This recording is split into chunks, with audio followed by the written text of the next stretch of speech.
Hey everybody, thanks for pressing play. Brian here. I want to show you a hiking guide for the mountain Kippure in County Dublin. This is a great beginner hike because it's really straightforward. It's situated about 40 minutes south of Dublin and it's right on the Dublin-Wicklow border. When you get to the top of Kippure, you are going to be almost 2,500 feet in height and you will be on the 32nd highest mountain in Ireland and the highest mountain in Dublin.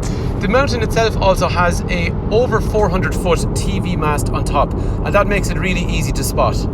And when you get to the top, because it's not really high, there's a good chance that you won't be surrounded in cloud when you get to the top. So you're going to have views around Wicklow, down into Blessington and the Liffey, and then around by Dublin. On a really nice day, you can actually see further up the country, even into counties that don't essentially border Wicklow. And as we said at the start of the video then, it's located right at the border of Wicklow and Dublin as well. And that's probably why you get some particularly nice views, because you're looking down the Glenismole Valley up towards Dublin, as well as the Glencree Valley down into Wicklow. And actually, it's worth noting as well, that mast that's on top of the hill, that's actually the oldest transmitter in the country for TV. Like every mountain, there's numerous ways to get up it, but we're going to go for the eastern path because it's the most straightforward and easy. One word of warning, when you do use Google Maps, you will get two results that say Kippure. One of them is the holiday village, so the one that we're looking for is the result that's closer to the two Corrie Lakes, which is the mountain that we're heading for.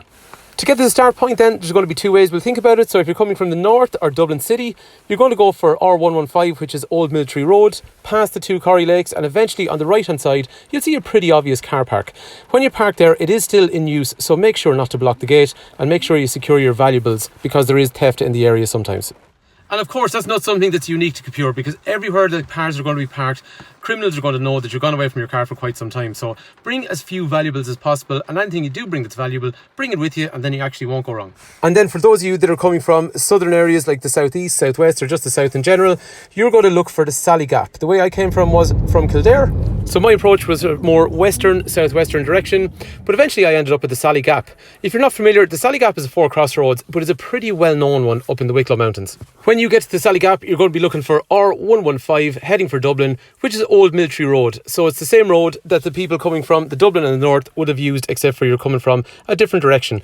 When you turn onto R115, you will see Kippure right in front of you with the big mast on top of it. And coming from this direction then, watch out for the car park on your left hand side. So once you get parked from either direction, this is the road we're going to start walking up. So this is where you're going to put on suitable footwear, suitable clothing, and bring some water and some snacks as well.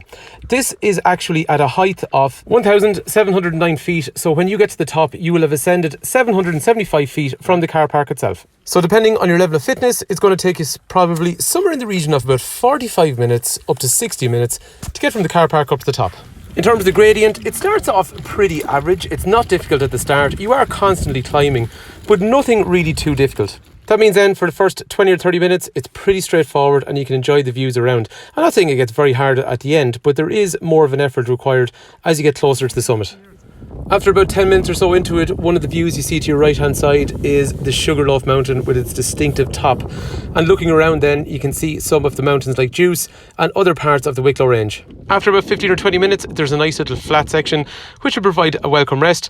But overall, this is a really great beginner hike because there's no navigation involved. You literally just follow the road. It's not overly difficult and it's a great family day out, even if you want to push a pram up like we did. As we get along up into about 40 to 45 minutes then, we're going to find a set of zigzags, and this is where it gets a lot steeper, especially if you're cycling. I met a couple of cyclists going, and absolutely hats off to them, because that is a tough cycle. It's quite steep. Walking, you can take little rests along the way, but it's really nice because you start to get some really nice views around Wicklow as you're walking up. And like what we said already, there's some great views of the Sugarloaf. It's a really distinctive mountain. Actually, that's one that we're going to cover in another video. That's a mountain where if you prefer a little bit of a climb and a little bit of a scramble, still at a very, very basic level, that's a great mountain with some really nice views, but we'll cover that in a later video. So coming up to the final turn, yes, your legs will be getting a little bit tired at this stage, but you're nearly there because it's going to be worth it, because you're going to have some great views around once you get there. So looking back, you can see things like Malin, you can see Juice way off in the distance, and we'll be able to see down into the Sally Gap that we came from and other mountains like Logala as well. One thing I found actually when you get to the top as well, there's quite a lot of space on the summit, so you're never really crowded up. One thing I found about the Sugarloaf is actually the summit, it's not that large at the top, so it can get a little bit crowded, whereas the likes of the top of this mountain, you got plenty of space if you want to sit out for a while and have a bit of a picnic or just have a walk around in your own company. And the thing with most hikes is when you get to the summit, you got to be a little bit lucky with the weather. The better the weather, the clearer the day, then the nicer the views that you're going to have. But anyway, either way, there's good reward in the exercise regardless of what you get to see at the top. But the nice views are definitely a big bonus for me. So like what we said earlier on in the video then, there is people that will cycle up this, and I'd say there's probably people that run up it as well. We actually, even with the buggy, did a little bit of a run going back down, which is a lot easier than it is when you're going up. It's definitely one I would recommend if you were going to do a bit of cycling, or if you're going to do a bit of running, or just general walking like what we did on this day when we were up there as well. Getting back down then is going to take you probably somewhere in the region of a similar amount of time, again depending what pace you want to adopt going down. So anyway, like we were saying, this is a really good beginner hike because it's clean, it's really straightforward, you can't get lost on it, and it's got some nice views and it just gives you a good introduction to hiking. So hopefully the video has been useful. If it is and you think it's been useful, there are more videos like this coming, so give us a like and let us know. And thanks a million for taking time to watch.